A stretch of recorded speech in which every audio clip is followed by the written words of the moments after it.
ပြည်နယ်ဆိုရအဖွဲ့ကကျမတို့ဒေသခံတွေရှိမှကောက်ွက်ကြမချပဲနဲ့အဲ့လိုမျိုးဥပဒေကို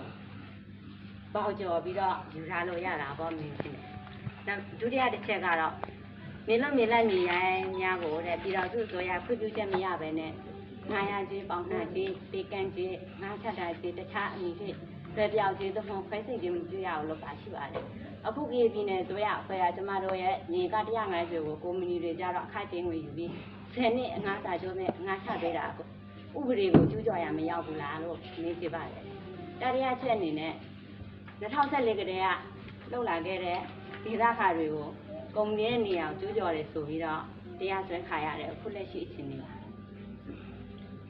တိုင်းဒေသကြီးပြည်နယ်ဆိုရအဖွဲ့ရဲ့အလေးထားဆောင်ရွက်ရမယ့်မူဝါဒ50ချက်တည်းကနံပါတ်14မှာပေါ့ဆိုလို့မြင်ကိုနံပါတ်1အထောက်အထားပြနေမယ်ဆိုရင်လပဲရှင်ကိုပြန်ပေးရမယ်အထောက်အထားမပြနိုင်ဘူးဆိုရင်ရမရခရဲ့ထက်ဆိုချက်နဲ့လုတ်ကြိုက်ခဲ့တဲ့လူကိုပြန်ပေးရမယ်ပြန်ရှိတဲ့မိကိုများနေငါပဲအရင်မြင်ဖြစ်ထားရှိရမယ်လို့ပါရှိပါတယ်အခုပြည်နယ်ဆိုရအဖွဲ့ကမိနစ်တနေရာမှာလုတ်ပိုင်ခွင့်ပေးလိုက်တဲ့ကုမ္ပဏီတွေကိုကုမ္ပဏီရဲ့နေရာကိုဒေသခံတွေကကျူးကျော်တယ်ဆိုပြီးတော့ပုံမှန်29နဲ့တရားစွဲတာဥပဒေနဲ့ညီရလားလို့မေးကြည့်ပါတယ်ပေါ့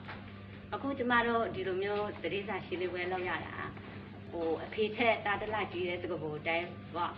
ပြည်နယ်ဆိုရတွေထက်ဒေသခံပြည်သူကတော်တယ်တက်တယ်ပို့ဖို့ရှင်ပြီးတော့လောက်တာမဟုတ်ပါဘူး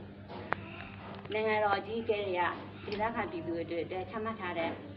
မူဝါဒတွေဥပဒေတွေကာကွယ်ပေးမဲ့ဥပဒေတွေရှိရတာနဲ့ကျမတို့ဒေသခံတွေကဥပဒေရဲ့အကာအကွယ်ကိုမြန်ရှိတဲ့အပြင်အခုဥပဒေရဲ့ပြည့်ပြည့်ကျကိုခံရပါတယ်ပြည်နယ်ဆိုရအဖွဲ့လည်းကျမတို့ဒေသခံတွေနဲ့အငြင်းမပွားကြတယ်လို့ကျမတို့ဒေသခံတွေကလည်းပြည်နယ်ဆိုရအဖွဲ့နဲ့အငြင်းပွားဖြစ်ပါဘူးကျမတို့ဒီဧက150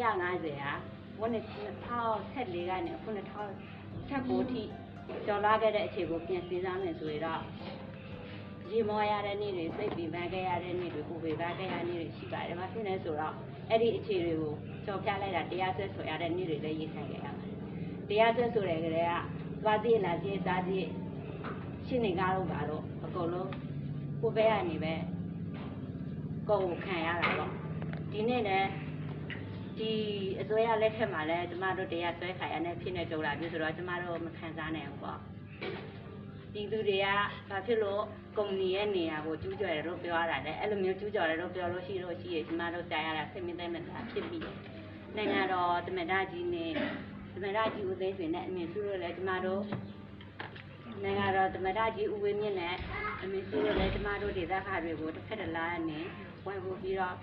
ပေးကြပါလို့ဒီလှိုင်းရနေတစ်စစ်ပြီးတော့အနုညွတ်တောက်ဆိုပါတယ်အားလုံးကျေးဇူး